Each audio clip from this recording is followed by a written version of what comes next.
Dzień dobry, assalamu alaikum, ciao, konnichiwa, bonjour, hola, good morning, good morning, good morning. This is Ken at 10, sad day with the Queen coming home to rest, and the procession's going all through London. And London is absolutely overrun with people, as you can imagine. It's one of the greatest outpourings ever for the most famous person in the world, our beautiful Queen. May she rest in peace. So how are you? I hope you're doing well. This is Ken at 10. We report daily on news here in SW16 Norbury, which is between Streatham and Croydon. For those that don't know, with Streatham to the north and Croydon to the south. We cover as far up as going north towards Brixton and going south to Croydon and beyond for lettings, sales, and really having our heads at the coalface, so to speak. We let you know what's going on in terms of the property market, how it feels, what's going on, what people are saying. Is there confidence out there? Are people still buying?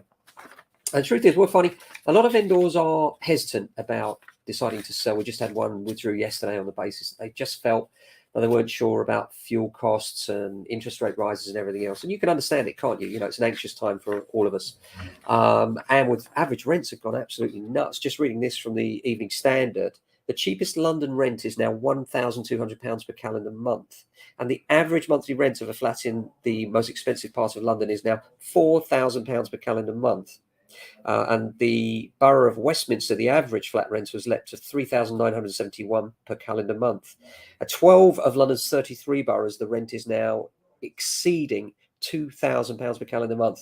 And zero London boroughs have rents below £1,000 per calendar month. The cheapest borough is actually Havering, which comes in at just under £1,200 per calendar month. Shocking, isn't it? And that is what's happening to rents right now. There's a lack of supply, and literally most tenants are staying put because they know if they try and move, then just to get back into a flat at a similar style and type they're already in, they're probably paying more than they're already paying. So people are battening down the hatches, wanting to extend, wanting to stay where they are, and understandably so.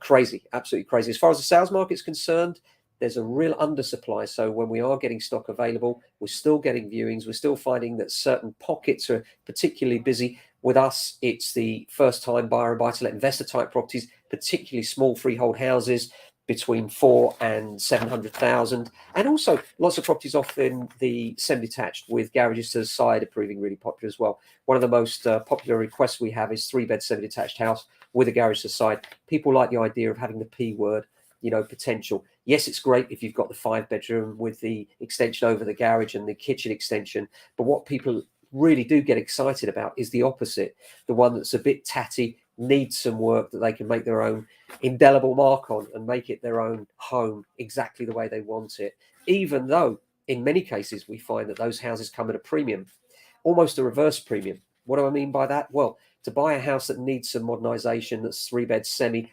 unimproved, unextended, costs you more than it would cost for the extended version when you take into account the works that's required.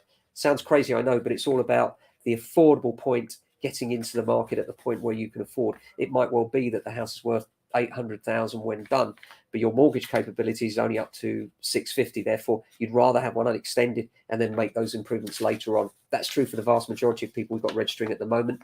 We do have people registering in the higher bands as well. And generally, there's just a dearth of a lack of new stock coming available because people just aren't sure, they're not confident. So if you think of moving and you do have a reason that you need to move, then it could be a very good time for you. And as always, we're here to chat to you about that.